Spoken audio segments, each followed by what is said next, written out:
Ciao Raga! Musta Raga? Welcome sa inyong lahat. I am Chad and I will be your guide. Raga, importante ang content ng vlog natin kaya makinig na maigi at unawain mabuti. Sa mga nagdaan ng mga vlogs ay na-discuss na natin yung tungkol doon sa pag-apply at pagkakaroon ng Italian citizenship. Ngayon ay maigi na alamin natin kung paano makukuha ang automatic na Italian citizenship ng isang anak o mga anak na minor ng isang naturalized Italian. Ano yung mga procedure, ano yung mga requirements at saka mga documents na kailangan.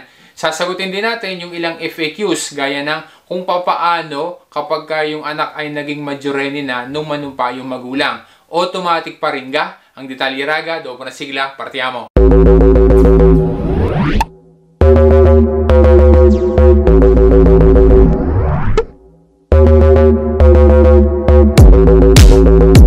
Kung first time mo na makabisita, welcome sa iyo. Salamat sa pagbisita mo. Kung ikaw naman ay dati ng Solid Raga, salamat sa patuloy na pagsuporta mo. Ikaw mag-aayos ng dokumento. Gusto mo na mag-apply ng bonus? O kaya naman ay kailangan mo ng information na maaaring makatulong sa iyo? Ay siya, tamang-tama sa iyo ang channel are. Para na sa gayon ay makakapag-adapt ka at makakapag-integrate ka ng mas maayos din sa Italia. Ano lang yung dapat na gagawin? Mag-subscribe ka sa aking channel, hit mo na rin yung bell, piliin mong all, para na sa ganun ay wala kang mamimiss sa mga videos. At din sa aking Facebook page, Chad Will Guide. Sana ay ma-follow mo ko diyan at pwede rin na i-subscribe mo ko diyan. Maraming salamat sa iyo, Raga.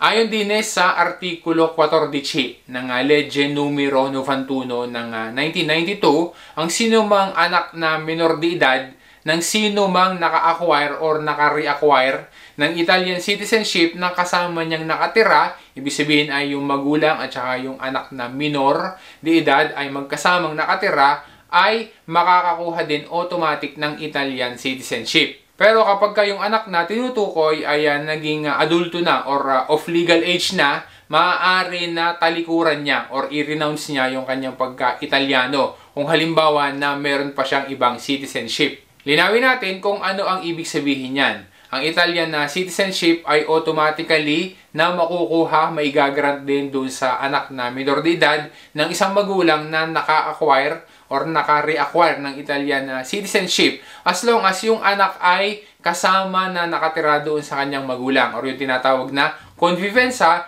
doon sa panahon, doon sa oras na nanumpa, naging Italiano yung kanyang magulang. Ngayon, kapag dumating na doon sa edad, yung anak ay naging adulto na, hindi na siya minor de edad, siya ay majority na. Meron na siyang option na kanyang tatalikuran or i-renounce yung kanyang pagka-Italiano. Kung halimbawa na yan ang nais niyang gawin, meron pa siyang ibang citizenship, ang gagawin lang ay pupunta siya doon sa Ufficio dello Stato Civile para gagawa siya ng isang dichiarazione. Ano-ano yung mga requirements na dapat na ipoprovide ng isang magulang na naging Italiano para yung kanyang anak na minor de edad ay automatically ay magkaroon din ng Italian citizenship. Una ay yung tinatawag na rapporto filiazione. Siyempre, dapat ang relasyon ay parent at saka children.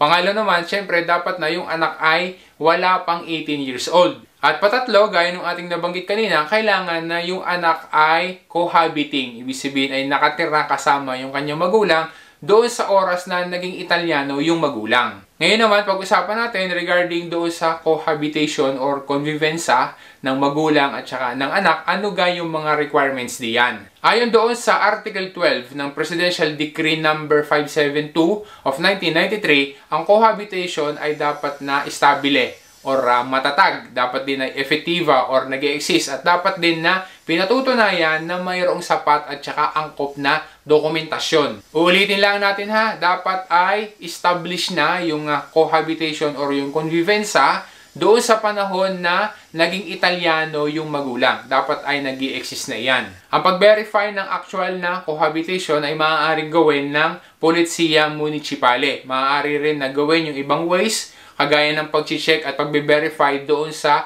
school na pinapasukan ng minor de edad na anak. Ari naman ang mga documents na kailangan, Certificato Storico di Residenza ng anak at saka ng pamilya, doon sa date na nanumpa yung magulang, doon sa pag-acquire niya ng Italian citizenship. Kailangan din ng original na birth certificate ng anak. Kung halimbawa sa ibang bansa ay pinanganak, kailangan na yan ay apostille, translated into Italian at dapat din na legalize. As mentioned kanina, ang unang step na gagawin ng Ufficiale di Stato Civile ay yung pagbe-verify ng convivenza sa tulong ng Polizia Municipale. Linawin lang natin na hindi required yung residensya ng anak. Ang kailangan lang ay yung convivenza or yung tinatawag na cohabitation ng anak at saka ng magulang. Ang nangyayari kasi automatic na halimbawa na mayroong magulang na magjujuramento, yung Ufficiale di Stato Civile ay nagche-check na agad siya kung yung magiging Italiano na yon, yung manunumpa na yon ay mayroong anak na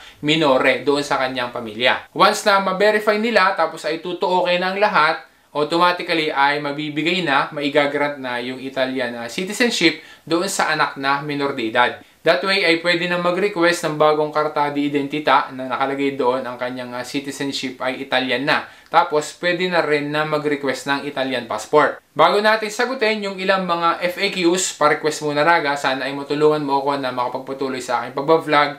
Kung gusto mo, pwede na ako ay regaluhan mo ng super thanks. Madali lang naman yan, i-click mo lang yung super thanks icon. O kaya naman ay pwede rin na ako ipadalhan mo ng stars. I-click mo lang yung give stars. Maraming salamat sa iyo, Raga. Hanggang ngayon kapag ikaw ay nagpapadala ng pera doon sa Pilipinas, ikaw ay nagbabayad pa rin ng charges. Pagka ikaw ay nagpapadala sa Pilipinas, hanggang ngayon ikaw ay napila pa rin ng mahaba at naghihintay. Hanggang ngayon pagka ikaw ay nagpapadala sa Pilipinas, ikaw ay lagi nagmamadali dahil hinahabol mo lagi yung oras at baka masaraduhan ng padalahan. Samantalang pwede ka naman na magpadala ng libre, as in wala kang babayaran na charges. Pwede ka rin na magpadala habang ikaw ay nasa trabaho, habang ikaw ay nasa bahay, o kaya naman ay habang ikaw ay nasa treno, o kaya naman ay nasa sa bus. Hindi na rin kailangan na pag ikaw ay magpapadala ay lagi mong hahabulin ang oras. Kasi pwede naman na ikaw ay magpadala kahit 10 oras ng gabi, kahit holiday, 7 days a week, 24 hours a day. Ang solusyon dyan, Raga, magpadala ka sa Pilipinas gamit ang TapTap Send. Kasi tingnan mo free transfer, great rates, fast remittance. Tapos ay may matatanggap ka pa na bonus doon sa iyong first transfer basta't gagamitin mo lang yung promo code na RAGACHAD. Are ang mga bansa na kung saan ay kapag naandyan ka, pwede kang magpadala sa Pilipinas gamit ang TapTap Send. At meron pang ilang mga bansa na mapapadagdag pa diyan. Pwedeng matanggap ang ipinadala mo via major banks doon sa Pilipinas. Pwede rin sa mga mobile wallets kagaya ng GCash, Maya, and soon ay magkakaroon pa ng iba't iba pa ng mga pick-up center. Kaya Raga, i-tap-tap send mo na yan.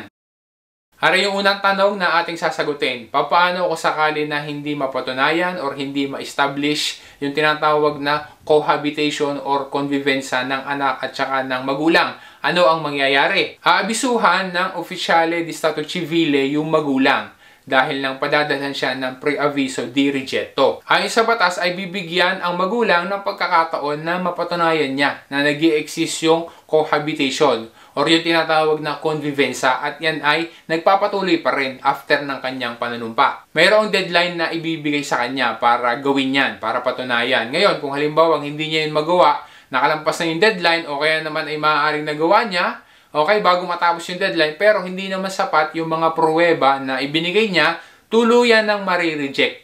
Okay, dahil bibigyan na siya ng rigetto. Kung sakali na gustong i-apila ang desisyon na yan, maaari yung gawin ng magulang. So, ang gagawin ay pupunta doon sa tribunale para sa rekorso. Isa pang tanong, paano kung halimbawa na yung anak na minor de edad noong magulang na naging Italiano ay hindi kasama na nakatira doon sa isang bahay dahil hiwalay silang mag-asawa. Hiwalay yung mga magulang nung minor de edad na anak. Ayon sa jurisprudensa, ang isang estranyero na naging Italian na citizenship, naka-acquire siya ng Italian na citizenship, automatically ay maipapasa niya yon doon sa anak niya na minor de edad. Kahit na hindi sila physically magkasama doon sa isang tirahan. Dahil nga sa dahilan na silang mag-asawa o kaya naman ay yung mga magulang ng anak na minor de edad ay magkahiwalay. Hindi sila magkasama. Kailangan lang na gagawin, kailangan lang na mapatunayan ng magulang na iyon na naging Italyano na patuloy pa rin ang kanyang responsibilidad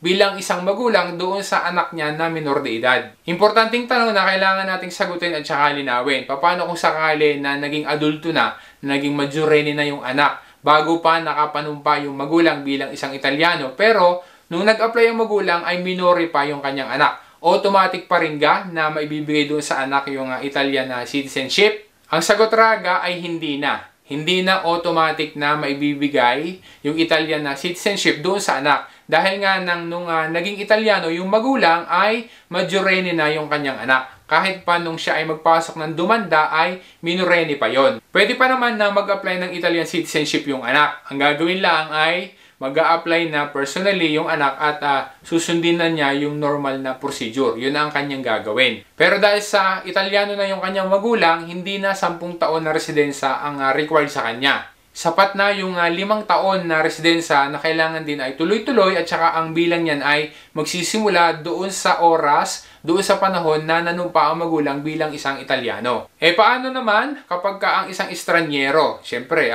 hindi pa siya Italyano. Siya ay holder ng isang permeso di soggiorno at legal na naninirahan din sa Italia. Tapos yung kanyang anak ay dito mismo sa Italia ipinanganak.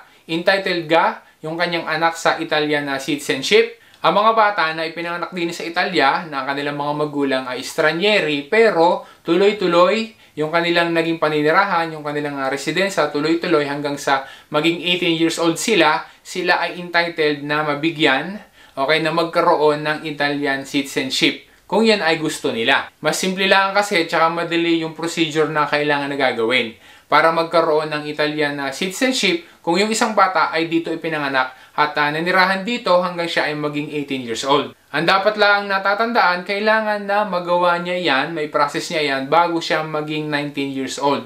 Kasi kung yan ay gagawin niya pagka siya ay naging 19 na or after pa, ay magiging normal na procedure na ang kanyang gagawin. So, ibig sabihin ay mas matagal at saka mas malaki yung magiging gastos. Abangan mo raga dahil Più Avanti ay gagawa rin tayo ng separate na video kung saan ay tatalakayan natin ang mga info regarding diyan sa pagkakaroon ng Italian na citizenship kapag ang isang bata ay dito mismo ipinanganak sa Italia.